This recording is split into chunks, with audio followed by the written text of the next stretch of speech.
Good morning, everyone. We're on day 34 of the Democrat shutdown. Day 34. It's now officially the second longest shutdown in U.S. history. And we wanted to just have a simple exercise with you this morning to go through just a couple of important facts. There is such a staggering amount of gaslighting and false information that Democrats are engaging in right now. And so we thought it would be useful to just this morning, in a very brief and concise manner, separate fact from fiction. So I'm just going to go through 4 false claims that you have heard over and over and over, and just explain once more what the simple truth is. Meredith, let me see the first slide here. Here's the first one.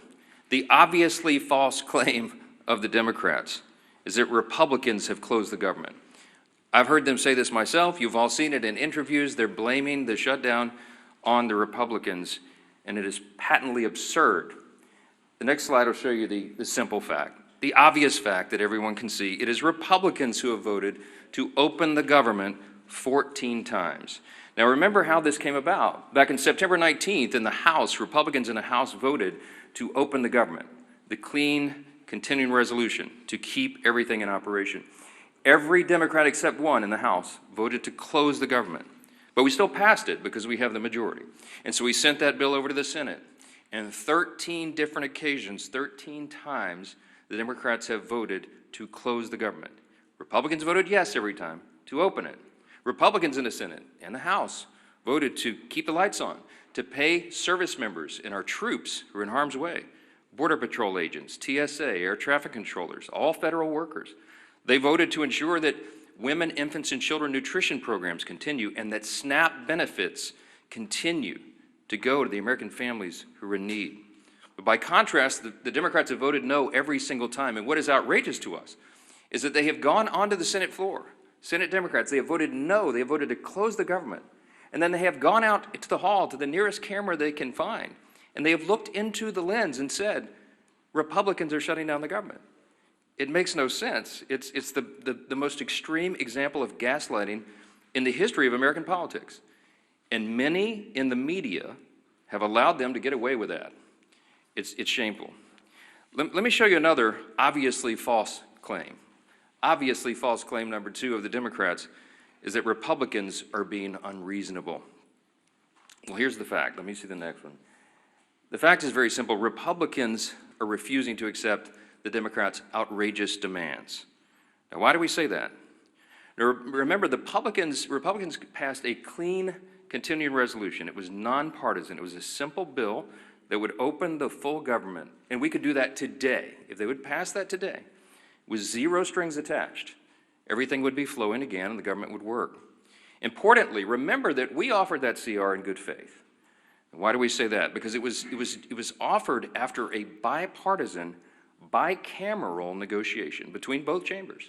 Because you see, you had the appropriators, Republican and Democrat appropriators, who got together and decided, they agreed on the need for a short-term CR so that they could continue their negotiations on the full-year funding bills.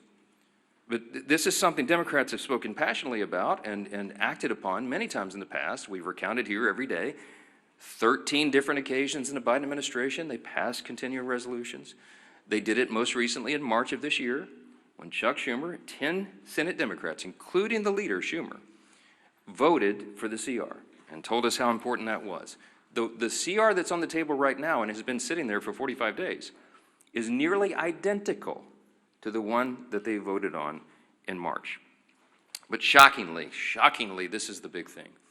In addition to their refusal to support the CR and reopen the government, the Democrats have had the audacity to also demand something new. They demanded $1.5 trillion with a T in new spending obligations in exchange for the simple funding resolution. They filed on paper in the Senate record back in September, and it still sits there as their counterproposal. They would spend $1.5 trillion of your taxpayer funds. Included in that is nearly $200 billion of taxpayer funds that they want to use to restore free health benefits to illegal aliens. They want to spend billions in wasteful left-wing spending projects in foreign countries on things like LGBTQ plus awareness, in the Horn of Africa, all sorts of things. I could give you a long list, and we've said it here before. They want to spend $500 million to prop up left-leaning news organizations. And shockingly, in that same proposal, as their ransom for reopening the government, they want to cut $50 billion from the rural hospital fund that the Republicans just got signed into law on July 4th. That is the bill that they filed that shut down the government. And every American can see that for themselves. So their claim about Republicans being responsible is laughable. Let me go to the third one. False claim number 3, Democrats are fighting for health care. You've heard this over and over and over. Let me say something very simply about this false claim. It is the Democrats who created Obamacare. It is the Democrats who did that without any Republican votes. It's the Democrats who, by extension, have cost the American taxpayers and people who have health insurance have made their costs skyrocket. It is their policies that made that happen. And so instead of reforming it, the Democrats don't reform Obamacare, they want to subsidize it. They want to spend more taxpayer dollars. That, by the way, goes mostly to insurance companies, which makes the cost rise further. That's the Democrats' plan. When they passed Obamacare in 2010, they called it the Affordable Care Act. We know the truth is exactly the opposite. By some estimates, premiums have risen 60% in many categories since they passed that bill into law. Now, the fact is the opposite. Republicans are the ones fighting to save health care. Why? It's not just talking points to us. We do this. We have ideas, and we have already implemented ideas and measures to reduce costs, increase access and quality, and eliminate fraud, waste, and abuse. Now, why do we say it's not just a talking point? Why do we say the Republican Party is the only one advancing common sense reform solutions? Because we've proven it. We did that in the big, beautiful bill, the Working Families Tax Cut. We took a look at Medicaid, and we took on that challenge. We took action to reduce fraud, waste, and abuse in Medicaid. We got able-bodied young men without dependents off the program. We got illegal aliens off the program, and we saved $185 billion just to start. We got millions of ineligible enrollees off the program, and it preserved it. It strengthened Medicaid for the people who rely upon it, which is the elderly, disabled, and young pregnant women, as we always use as an example. No, it's not about health care. That is a false claim, and everybody knows it. Everyone in America, and certainly everybody in this room, understands that this is about something else. What this is about fear. The Schumer shutdown was never about health care. That's a distraction. It's a red herring, as we used to say in debate club. Okay, this is about fear. And what is the fear? The resolution on the COVID-era Obamacare subsidy issue was always going to be slated for debate in October, November, and December. Everybody knows that, and every Democrat knows that. It's an issue that's too complex to be solved on a short-term funding measure like a CR. They know that very well. This is about fear. Everybody in the country is watching the elections that will happen tomorrow. You got big elections in New Jersey and Virginia, the governor's races and attorney general's races, et cetera. But all the attention is focused primarily on New York City. Why?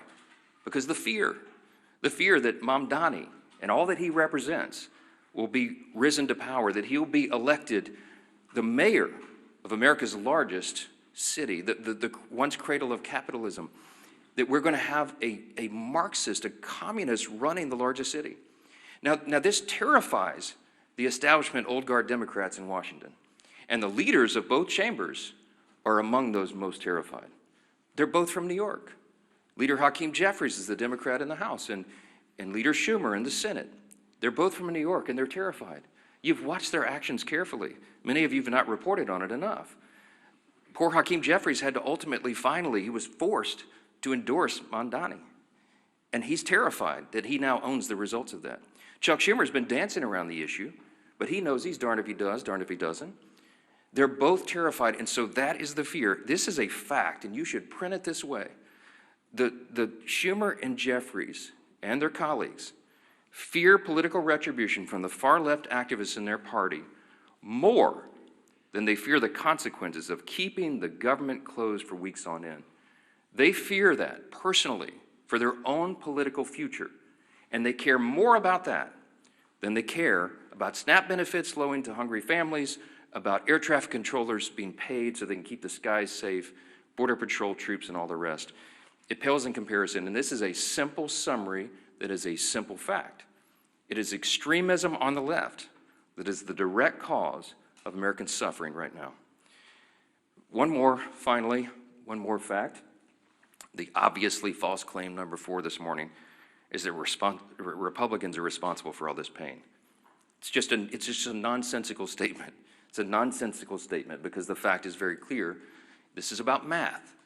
Republicans need at least 7 Democrats to join us. We only have 53 Republicans in the Senate. It takes 60 votes to reopen the government in the Senate. The House did its job, September 19th. We're waiting on the Senate to get this done. Leader John Thune and the Republicans have bent over backwards. They've done everything they can. You saw his frustration and his anger boil up on the floor at the end of last week. A normally calm, pretty steady leader, very steady leader. We're all angry about this because we're sick of what they're doing. They're using the American people as pawns, as leverage, and that is the word that so many of them have used. We could name senator after senator, House member after House member, from the leadership ranks all the way down to rank and file on the Democrat side. They have admitted openly they're using the American people as leverage in this political game. They're motivated out of fear. They want to show a fight to the radical left so they don't lose their political seats, and they're willing to make the American people suffer for it. That is the fact. This is about math. Republicans have to have at least 7 Democrats. We need 5 more.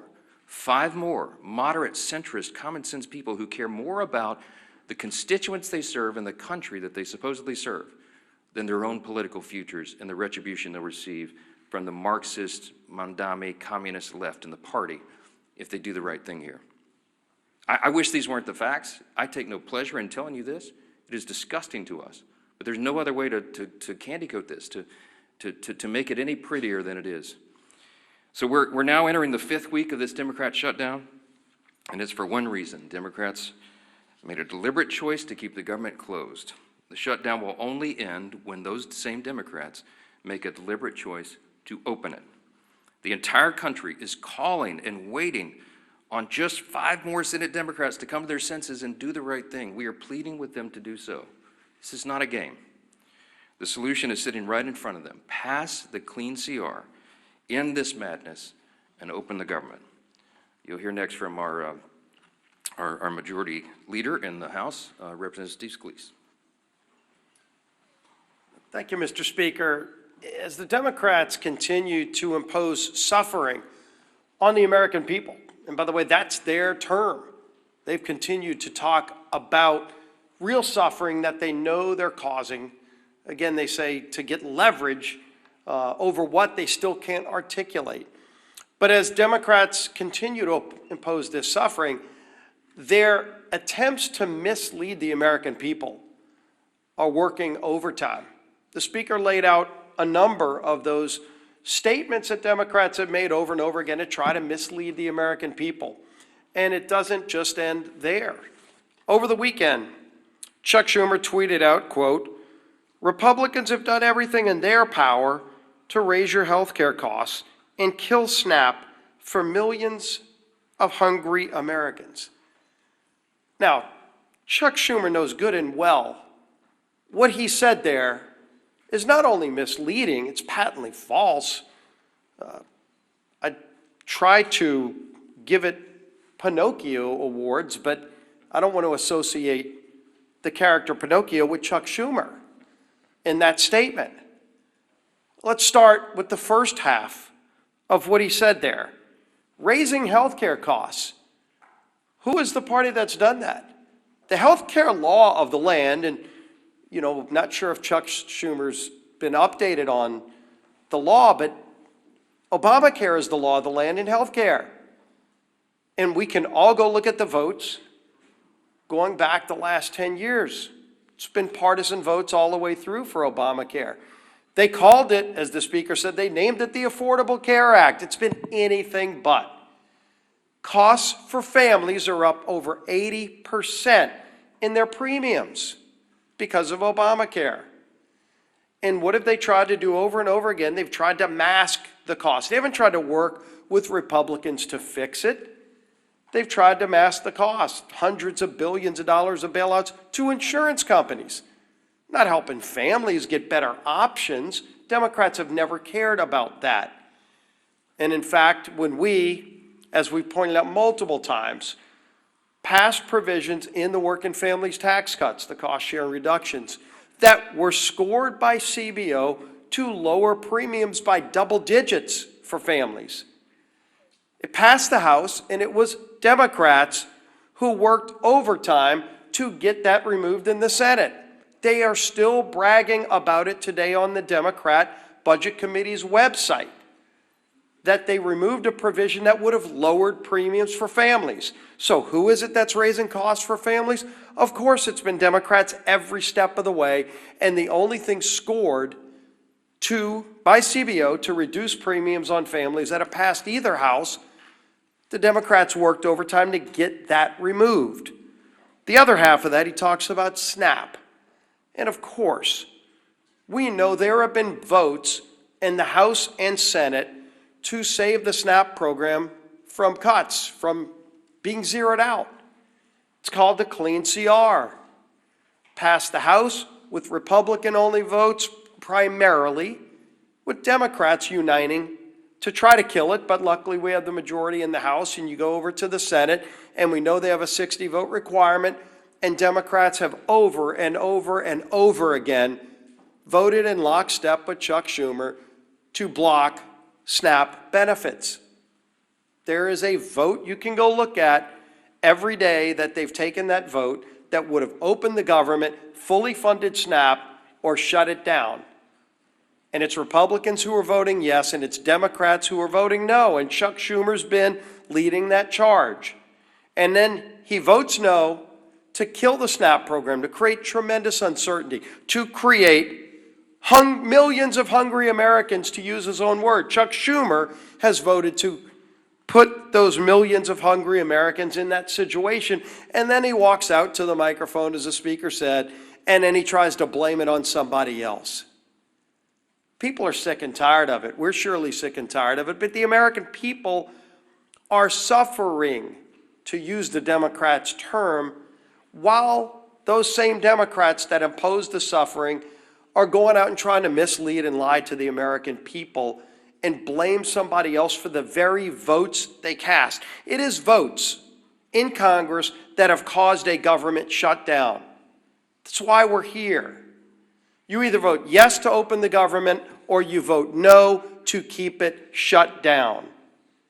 And the votes are public record.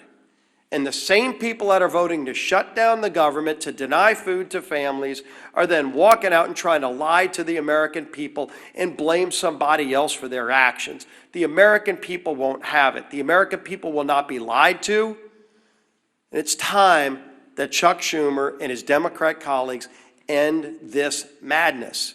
Let's open the government back up again and get to a negotiation on the differences we have. Our whip, Tom Emmer.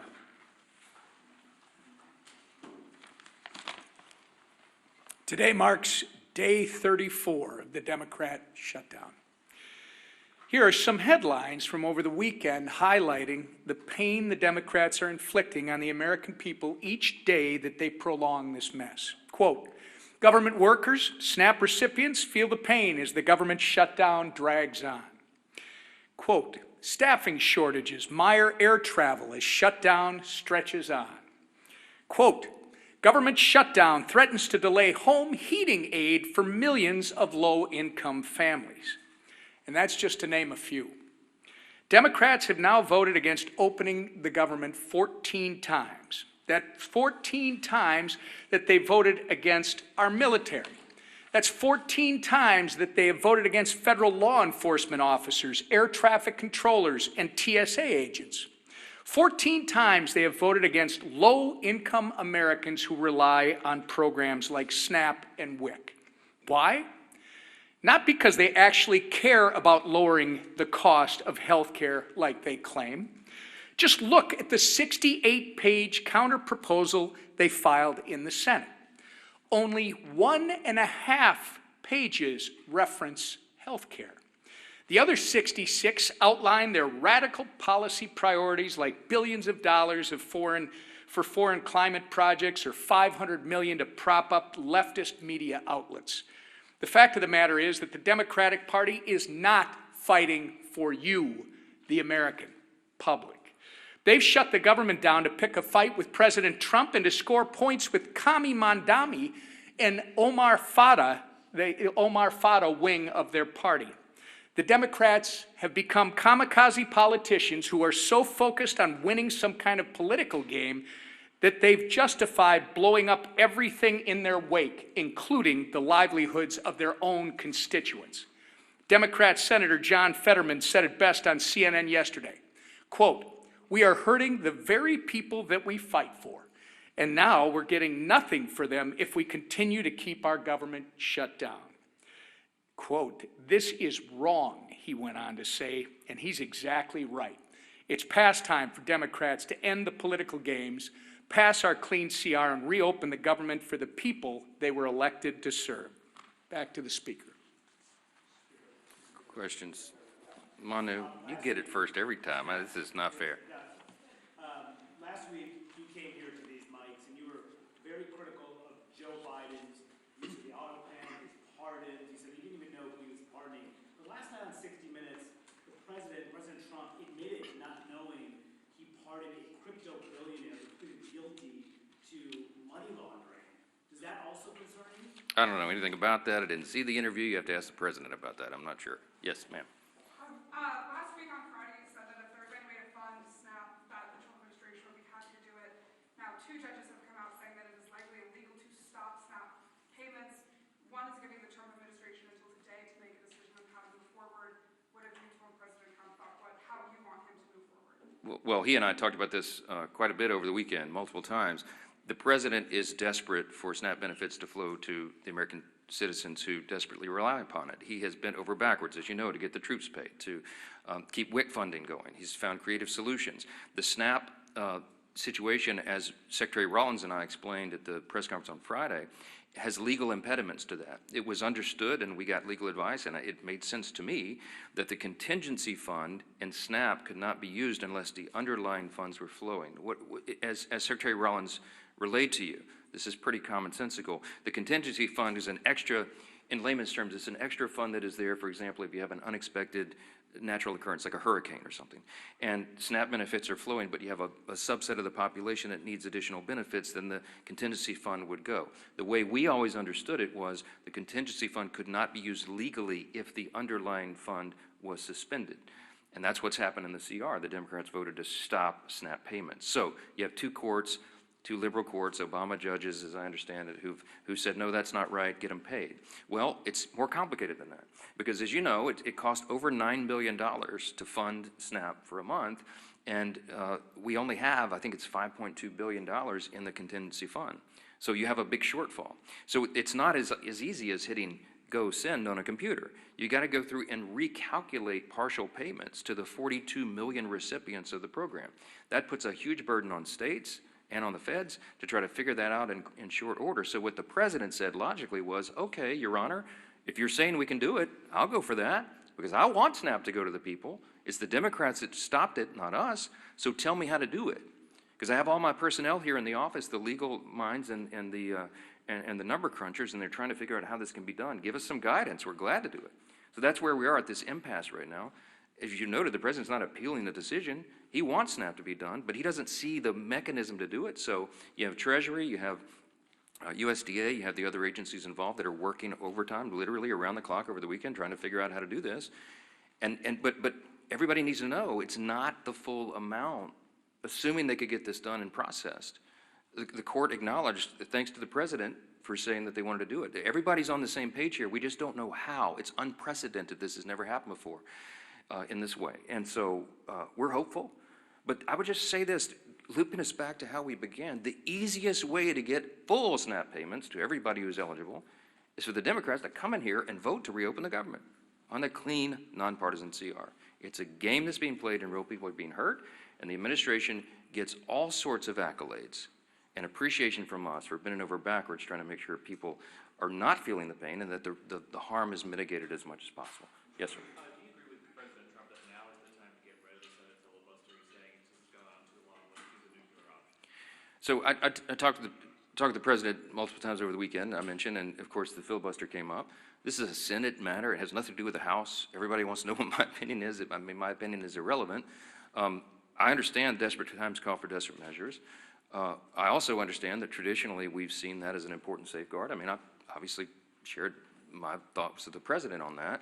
As much as I have wanted to blow up the filibuster sometime as a House member when we were not getting what we wanted done in our agenda, I hear my Senate Republican colleagues, some of the most conservative people in Congress, who say it's an important safeguard. It prevents us. It holds us back from the Democrats' worst impulses. What would the Democrats do if they had no filibuster impediment, no speed bump at all? They've already told us. They would pack the Supreme Court. You'd go from 9 to 13 or 15 or 17 or however many liberals they can pack on the court. You would have D.C. and Puerto Rico be made into states, which would give 4 additional Democrat senators there in the count and make us a permanent minority. I guess that would be their calculation. You would see massive restriction of the Second Amendment rights. You'd see them federalize elections so they could take over and manipulate things in the red states. I mean, there's a lot of abuses that could come.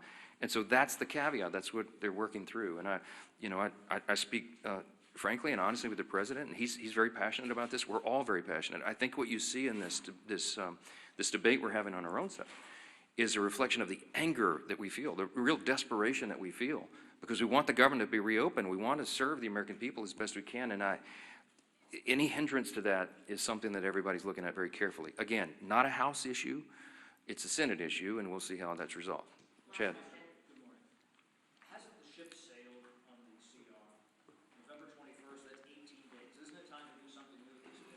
We're very mindful of the calendar. We're very frustrated by that. It's part of the reason we're so angry about this, because they're eating up the clock, and the Democrats know how much more we have to do here this year. But we cannot do it if the government's not opened and not serving the people. And so this is a very important matter. It's something that we're giving all of our attention to. Our leaders will go and meet on the calendar right now. We watch it every day. But the simplest way to get all these issues resolved, health care, everything else, to get it all finished up for the year, is for them to reopen the government and make sure people are not hurting instead of Democrats over here playing political games to cover their own backside. I hope the election tomorrow is a change, a sea change in all this. I hope that after everybody votes and they go in their room and they make the calculation that, well, maybe we won't have to hold that line anymore. Maybe they won't punish us. Maybe it won't affect turnout in our states in these elections. Maybe after tomorrow, they'll come to their common senses again and do the right thing. We certainly pray that is true, and Republicans will be on the job every single day, serving our constituents, helping guide them through the chaos that the Democrat shutdown has created, and praying that they do the right thing and stop making the American people suffer because of this nonsense. Thank you.